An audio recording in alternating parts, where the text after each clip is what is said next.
Anda kembali di Apa Kabar Indonesia Malam, pemirsa. Saya akan langsung ke Bang Daniel. Bang Daniel, kalau Pak Prabowo sendiri ini melihat seperti apa sih dan juga sejauh mana begitu ya hukuman atau paling tidak efek jera yang nantinya akan diberikan kepada para koruptor? Karena memang kalau saya boleh mewakili publik, Bang, ini publik juga resah adanya statement beberapa waktu yang lalu ya berkaitan dengan koruptor ini tidak harus dihukum mati atau tidak harus dihukum bahkan, tapi asal bisa mengembalikan uang-uang yang sudah dikorupsi pada saat itu. Nah, ini seperti apa, Bang Daniel?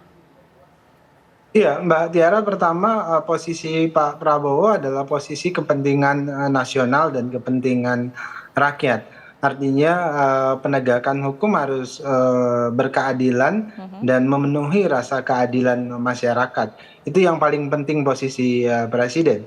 Nah, dalam konteks saya sebutkan tadi kepentingan nasional adalah bagaimana kemudian praktek korupsi ini bisa ditekan sedemikian rupa sehingga kemudian bisa menghadirkan efek kesejahteraan, karena anggaran yang seharusnya digunakan untuk kepentingan rakyat itu ketika dikorupsi maka kita kehilangan kesempatan untuk memberikan pelayanan terbaik kepada masyarakat. Oleh sebab itulah ketika korupsi ditekan, kita bisa memaksimalkan pelayanan terhadap masyarakat. Nah, ini yang kemudian saya sebut tadi, bingkai Pak Prabowo adalah kepentingan nasional. Kemudian kedua, rasa keadilan rakyat. Nah, tentu rasa keadilan rakyat atau rasa keadilan publik ini tergantung tadi para hakim, para jaksa, kemudian penegak hukum lainnya. Nah, porsi presiden selalu mengingatkan agar para hakim, jaksa, penegak hukum lainnya itu berlaku adil. Jangan sampai kemudian justru para penegak hukum yang bersikap tidak adil malah justru koruptif. Nah, itu yang selalu diingatkan oleh presiden. Saya mengikuti seluruh beberapa sidang kabinet yang dipimpin oleh Pak Presiden, dan Presiden selalu mengingatkan polisi, selalu mengingatkan kehakiman, selalu mengingatkan jaksa dan sebagainya. Nah, terkait porsi dan bagaimana bentuk hukuman yang bisa disampaikan atau diberikan kepada para koruptor, tentu para penegak hukum, kemudian tadi saya sebutkan jaksa, hakim yang paling tahu dan paling tepat memutuskan itu. Yang jelas Pak Prabowo akan memimpin proses perlawanan terhadap praktek korupsi dari dalam pemerintahan, kemudian memastikan penegakan hukumnya yang adil. Operasional keadilannya itu, lama hukumannya itu, atau bentuk hukumannya seperti apa, tentu adalah di luar intervensi dari presiden dan sepenuhnya menyerahkan kepada penegak hukum dan menyerahkan kepada fungsi-fungsi yudikatif lainnya. Baik, saya ke Prof. Hipnu. Prof. Hipnu, kalau Anda melihat sendiri tadi sudah disuarakan ya oleh Bang Saur, ini harusnya ada hukuman mati atau paling tidak ada efek jera lah yang kemudian ini membuat para koruptor ini tidak berani kemudian melakukan atau bermain api lagi. Nah, ini Anda sendiri melihatnya seperti apa? Karena memang kalau tadi sudah disinggung oleh Bang Daniel juga bisa jadi ada pihak-pihak tertentu ya dari oknum-oknum ini yang bisa menjadi celah untuk hal-hal yang bisa dikatakan korupsi berikutnya begitu. Ini ada bukti yang kemudian ini tiba-tiba tidak bisa diadili di pengadilan dan juga lain sebagainya. Ini seperti apa, Prof. Hipnu? Ya, begini Mbak, kalau kita lihat berdasar survei LSI kemarin, jadi alhamdulillah penegakan hukum Indonesia itu berjalan ke arah yang lebih baik, walaupun belum 50%. Ini dasar survei. Kemudian yang kedua, terhadap efek jera, memang dimungkinkan pidana mati. Tapi pertanyaannya sekarang itu masih menunggu 300-an pidana mati, Mbak Tiara. Di Nusa Kambangan itu ada 237 mati, tapi nggak mati-mati. Nah, ini yang jadi problem lah. Oleh karena itu bisa dilakukan, tapi dalam keadaan darurat ekonomi. Karena pertanyaannya, Indonesia darurat ekonomi atau tidak? Itu yang pertama. Yang kedua, kalau menurut saya itu bisa memaksimalkan pidana yang diancamkan dalam pasal yang didakwakan. Kalau kasus ini nanti terbukti pasal 2, pasal 3, itu adalah maksimalkan 20 tahun dan seumur hidup. Nah, satu. Yang kedua, tindakan ini kan tindakan for handling kalau istilah hukum. Jadi perbuatan berlanjut dari 2018, 2019, 20, 21, itu berlanjut. Dengan demikian, sebagai perbuatan berlanjut ini adalah pidana pokok 20 tahun ditambah sepertiganya. Saya kira itu suatu luar biasa.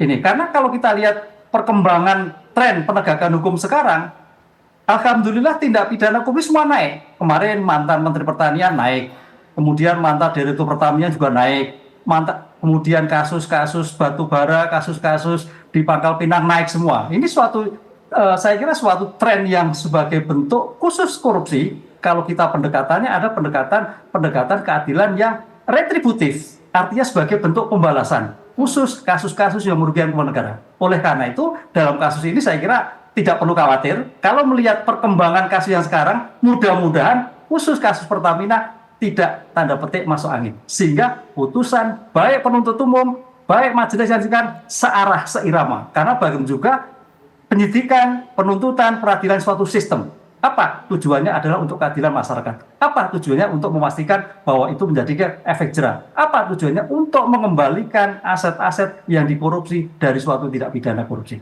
Begitu Mbak Tiara. Baik, tanda petik tidak masuk angin begitu ya Bang Saur. Mbak Tiara tadi bagus Prof. Ibnu menyebutkan ada 30 yang sesungguhnya menunjukkan tidak mati-mati aja gitu ya. Yang 30 ini saya bisa pastikan ini kemungkinan besar adalah teroris kalau tidak narkoba. Bukan korupsi ya? Bukan korupsi. Mbak Tiara, dalam konteks hukum kita, korupsi itu juga disebut extraordinary crime. Dan kalau saya merumuskan sekarang yang paling mengerikan, korupsi ini yang kita bilang itu ada liga sekarang ini Indonesia. Liga korupsi tentang timah 270 triliun, ini memungkinkan ribuan triliun. Saya tidak mengatakan Pak Ibnu bukan bagian saya kapan mereka dimatikan. Tetapi jahatnya korupsi ini, katakanlah saya menganalisa apa yang di konstruksi jaksa. Mereka ini telah mendapatkan gaji yang sangat sempurna di atas rata-rata orang Indonesia sebagai warga negara. 1 miliar ya? Dan dia, bahkan. Iya, dan dia yang menentukan penentuan ini harga. Dan ini disikat gitu loh, tanpa ada upaya yang lain. Kalau teroris dia, kemungkinan kalau dia terbukti dia akan dimatikan. Ya, kalau juga narkoba ketahuan, kemungkinan juga dia mati. Jahatnya korupsi ini, dia nanti di depan AC, kemudian dikolah oleh staf-staf, dan dia memutuskan itu di tangannya. Tapi sudah ada jaminan tadi oleh bahwa karena untuk itu soal nggak segera dia dimatikan, maksud saya adalah bahwa kejahatan ini adalah sekarang kita harus declare. Ini kejahatan yang pertama. Pak Ibnu, saya kira sekarang kita dalam keadaan ekonomi yang susah Pak. Saya kira kategori apakah ekonomi kita susah Pak. Sekarang orang teriak-teriak di jalanan untuk sekedar makan ini Pak, di setiap tikungan. Itu kita lihat telanjang. Saudara-saudara kita yang sekarang ini tidak dapat kerja bahkan di PHK. Sangat luar biasa. Tapi ada saudaranya masih mampu mengambil. Terlepas nanti apakah segera dieksekusi. Tapi menurut saya ini akan segera kita lakukan. Bahwa kejahatanmu itu adalah kejahatan yang extraordinary crime. Memiskinkan 280 juta rakyat Indonesia. Termasuk 3 narasumber. Pak Ibnu dengan juga Daniel. Setiap hari kita pergi ke pom bensin, kita dibayangi ketakutan. 280 Indonesia adalah korban peristiwa ini. Jadi ekonomi kita terguncang. Nah oleh karena itu apakah segera mereka tidak ditembak, dimatiin soal lain. Tetapi usul saya Pak Daniel, segera mereka tempatkan nanti mereka di mana lapas kita yang paling keras. Mereka harus di situ, tidak seperti yang sekarang ini di Sukamiskin, mereka masih seperti fasilitas yang lain. Sehingga perlakuan mereka sangat khusus, sehingga liga-liga ini akan terus terjadi.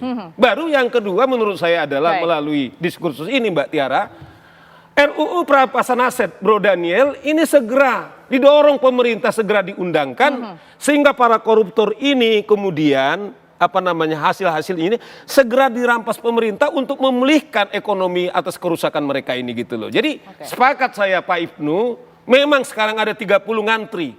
Tetapi koruptor-koruptor ini juga mereka juga melakukan satu kejahatan yang sangat luar biasa.